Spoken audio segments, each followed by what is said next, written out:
दोस्तों, आज की कहानी में हम जानेंगे कि सबसे बड़ा पापी कौन है, स्त्री या पुरुष। माता पार्वती भगवान भोले शंकर से पूछती हैं, हे प्रभु, इस संसार में सबसे बड़ा पापी कौन है। तब भगवान शिव कहते हैं, इस दुनिया में सबसे बड़ा पापी कौन है, इसको जानने के लिए मैं आपको एक तोता मैना की कहानी के माध्यम से बताता हूँ। हे देवी, यदि कहानी को आप ध्यान से सुनती हैं तो आपको बहुत कुछ जानकारी होगा। इस कहानी से इंसान को जीवन जीने की अनेक प्रेरणाएं मिलेंगी। जो कोई भी इस कहानी को गौर से सुनेगा वह जीवन में कभी धोखा नहीं खाएगा और उसे आत्मज्ञान की प्राप्ति होगी। आगे भोलेनाथ कहते हैं, हे प्रिय, इस दुनिया में तो हर इंसान पाप करता ही है, लेकिन पाप करने के बाद अक्सर उसे यह एहसास नहीं होता कि वह पापी है या पाप कर रहा है। हालांकि हर इंसान कभी ना कभी पाप करता ही है और इस दुनिया में बहुत से ऐसे लोग होते हैं दिन रात पाप करते रहते हैं और पाप करने के बाद भी ये लोग कहते हैं कि हम पापी नहीं हैं। ऐसे इंसान को पाप में शामिल होना मतलब नरक के निवासी बनना होता है। इसलिए जहाँ तक हो सके इंसान को पाप से दूर रहना चाहिए और इंसान को कभी भी पाप को जगह ना दें। इंसान के भाग्य में पाप का हिसाब किताब नहीं होता है। इसलिए हे प्रिय, आज आपको एक तोता और मैना की बहुत ही मनमोहक कहानी सुनाता हूँ। यह कहानी बहुत ही सुंदर और दिलचस्प है। मैं चाहता हूँ कि सभी श्रद्धालु इस कहानी को ध्यान से सुनें और अगर संभव हो तो इस पर अमल भी करें। दोस्तों, तो चलिए शुरू करते हैं आज का खूबसूरत प्रसंग, जिसमें एक नगर में एक राजा रहते थे। वह राजा बहुत ही धार्मिक और पुण्यात्मा थे। उनके राज्य में हर कोई राम राज्य की तरह जीवन जीता था। वहाँ कोई भी व्यक्ति पाप नहीं करता था। उस राज्य में कोई भी व्यक्ति मांस और मदिरा का सेवन नहीं करता था। लोग बड़े सुख शांति से वहाँ अपना जीवन व्यतीत कर रहे थे। उस राज्य के राजा की न्याय प्रणाली भी बहुत अच्छी थी। दूर दूर के राजा भी उनकी न्याय प्रणाली का सम्मान करते थे। सभी लोग उस राजा की बहुत प्रशंसा करते थे क्योंकि वह दान पुण्य में बहुत विश्वास रखने वाला राजा था। उस राजा के पास एक तोता और एक मैना थी। दोनों को एक पिंजड़े में रखा जाता था। एक दिन की बात है, तोता और मैना दोनों पिंजड़े के अंदर बैठे थे। तोता मैना से कहता है, प्रिय, इस संसार में सबसे ज़्यादा पापी स्त्री होती हैं। तब मैना कहती है, नहीं, स्त्री नहीं होती, पुरुष सबसे ज़्यादा पापी होता है। फिर भगवान शिव कहते हैं, हे प्रिय, इस बात पर दोनों में बहस होने लगती है। मैना कहती है कि पुरुष सबसे बड़ा पापी होता है और तोता कहता है कि नहीं, स्त्री सबसे बड़ी पापी होती है। इसी बात पर दोनों में विवाद शुरू हो जाता है। जब राजा को इनके झगड़े का पता चलता है तो वह दोनों के पास आते हैं और पूछते हैं कि तुम दोनों क्यों झगड़ रहे हो। तब दोनों अपनी अपनी बात राजा को सुनाते हैं। इस दुनिया में सबसे बड़ा पापी कौन है, इस पर तोता कहता है कि पुरुष होते हैं, जबकि मैना का कहना है कि स्त्री ही सबसे बड़ा पापी होती है। तब दोनों अपनी अपनी बात राजा को सुनाते हैं। राजा ने दोनों की बातें सुनी और मैना से पूछा कि वह अपनी बात कैसे साबित करेगी। मैना एक कहानी सुनाते हुए कहती है कि कैसे एक सेठ का बेटा जुआ और सट्टेबाजी में डूबा रहता था और अपने पिता के समझाने के बावजूद नहीं सुधरा। पिता की मृत्यु के बाद वह और भी बेलगाम हो गया और अपनी सारी संपत्ति गंवा बैठा।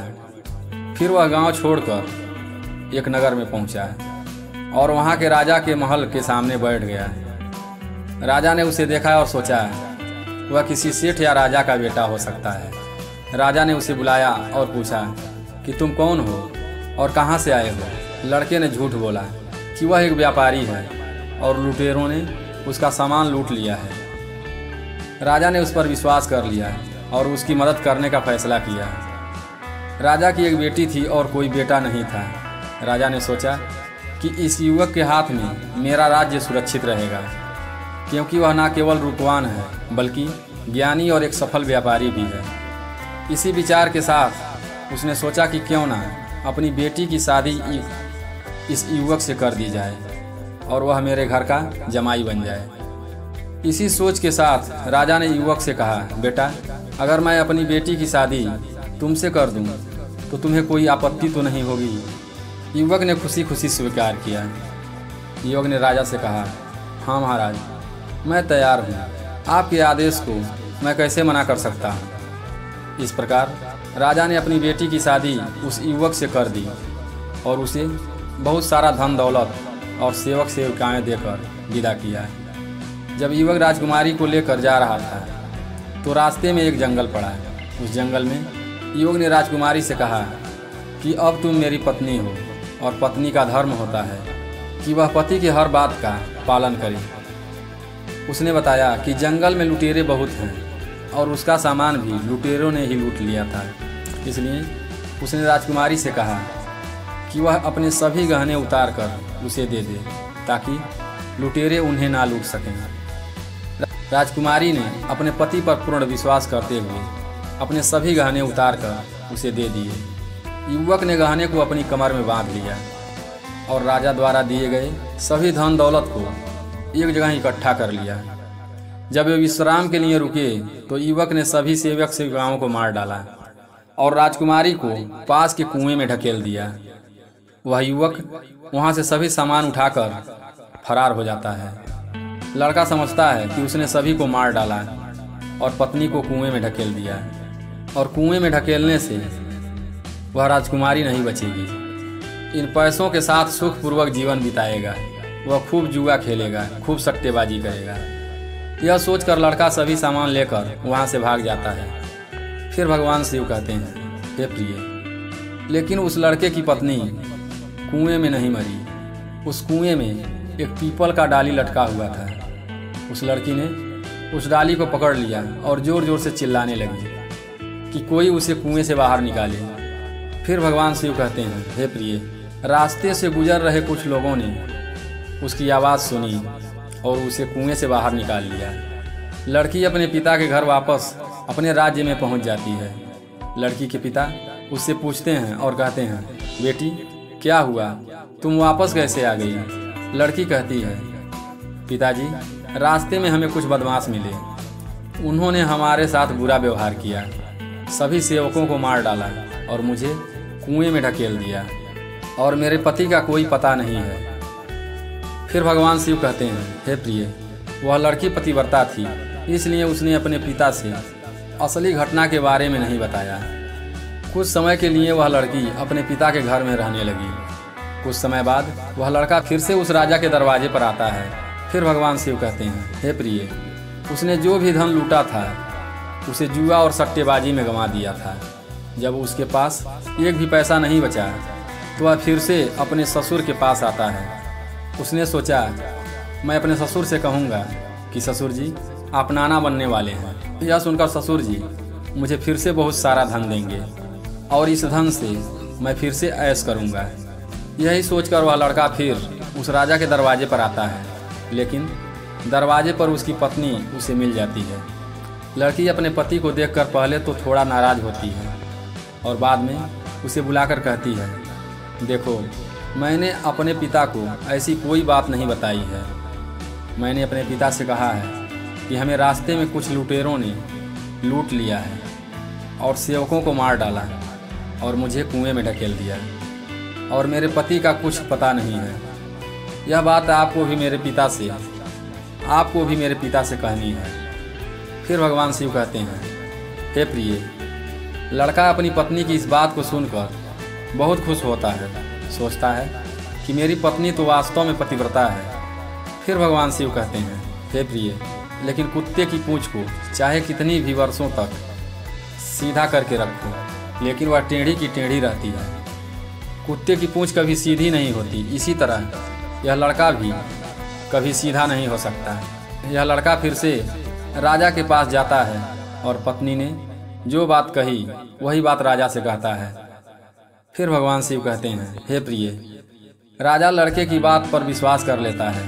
लड़का अपनी पत्नी से फिर से कहता है, देखो, मैं तुम्हें लेने आया हूँ। मुझे अपनी गलती का एहसास हो गया है। मुझे पता नहीं क्या हुआ था जो मैंने तुम्हारे साथ ऐसा व्यवहार किया, लेकिन अब मुझे मेरी गलती का एहसास हो गया है मैं तुम्हें लेने के लिए आया हूँ। मैं कल सुबह तुमको यहाँ से लेकर जाऊँगा, इसलिए आप तैयार रहो और आओ अब थोड़ा आराम कर लिया जाए। जब सभी घर वाले सो जाते हैं, राजा और उसकी पत्नी भी सो जाते हैं, तब वह लड़का रात में उठता है और राजा और उसकी पत्नी की तलवार से गर्दन काट देता है। फिर वह वहाँ से बहुत सारा धन लूट कर लेकर फरार हो जाता है। यह कहानी सुनकर राजा सोच में पड़ जाते हैं। फिर तोता भी राजा को एक कहानी सुनाता है और फिर त्रिया चरित्र के बारे में बताता है। दोनों की कहानियाँ सुनने के बाद राजा निर्णय लेते हैं और कहते हैं कि तुम दोनों अब झगड़ा खत्म करो और तय करते हैं कि संसार में सबसे बड़ा पापी कौन है। राजा सभा में यह विषय रखते हैं और फैसला सुनाते हैं कि सबसे बड़ा पापी वही होता है जो अपनी औकात, सोच और संस्कारों को भूलकर नीचे गिर जाता है। मंत्री भी मानते हैं कि पाप करते समय कोई भी इंसान, चाहे वह स्त्री हो या पुरुष, अपने आचरण को भूल सकता है। इसलिए सबसे बड़ा पापी वही होता है जो खुद से नीचे गिर जाता है। फिर माता पार्वती कहती हैं, हे देवों के देव महादेव, यह कहानी सुनकर मुझे एक पुत्री की लालसा होने लगी है। कृपया मुझे एक पुत्री प्राप्त हो, इसके लिए कोई उपाय बताएं। एक बार माता पार्वती ने शिव से दुनिया के सबसे सुंदर बगीचे में टहलने की इच्छा जताई। अपनी पत्नी की ख्वाहिश को पूरा करने के लिए शिव जी ने उन्हें नंदन वन ले गए। वहाँ पार्वती जी को एक कल्प वृक्ष से विशेष लगाव हो गया। भोलेनाथ कहते हैं, प्रिय, यहाँ का माहौल कितना आनंददायक है, चारों ओर हरियाली छाई हुई है। अक्सर आपने शिव जी के परिवार की छवि में माँ पार्वती, शिव जी, भगवान कार्तिकेय और गणेश जी को देखा होगा। हम में से ज़्यादातर सोचते हैं कि शिव जी का परिवार बस इतना ही है, लेकिन क्या आपको पता है कि महादेव और माँ पार्वती की एक पुत्री भी है जिनका नाम अशोक सुंदरी है। दोस्तों, देवी अशोक सुंदरी का उल्लेख धार्मिक ग्रंथों में मिलता है। पद्म पुराण के मुताबिक माता पार्वती अपनी बेटी अशोक सुंदरी के आगमन से अत्यंत खुश थी। उसी समय महादेव ने अपनी तपस्या समाप्त की और उन्होंने पार्वती से उस लड़की के बारे में पूछा। पार्वती, यह लड़की कौन है? माता पार्वती ने कहा, महादेव, यह हमारी बेटी अशोक सुंदरी है, जिसे मैंने कल्प वृक्ष से वरदान के रूप में प्राप्त किया है। आप अक्सर तपस्या में लीन रहते हैं और कार्तिकेय और गणेश भी अपने कामों में व्यस्त रहते हैं। मुझे अकेलापन महसूस होता है, इसलिए मैंने कल्प वृक्ष से एक बेटी की कामना की। और आप जानते हैं, कार्तिक और गणेश के जन्म के बाद मेरी यह इच्छा थी कि उनकी एक बहन भी हो, और देखिए, अब यह इच्छा अशोक सुंदरी के रूप में पूरी हुई है। मैं भी इस बेटी को पाकर वास्तव में बहुत खुश हूँ। भगवान शिव कहते हैं, पार्वती, मेरी भी बस यही आशा है कि हमारी बेटी हमेशा खुश रहे। अशोक सुंदरी को आशीर्वाद देता हूँ कि जब वह बड़ी होगी तो उसका विवाह देवराज इंद्र के समान एक शक्तिशाली युवक से होगा जो असुरों का नाश करेगा। यह माना जाता है कि माता पार्वती के वरदान के अनुसार अशोक सुंदरी का विवाह चंद्रवंशी राजा नहुस से होना निश्चित था, क्योंकि वह भविष्य में देवराज इंद्र की तरह महान और शक्तिशाली राजा बनने वाले थे।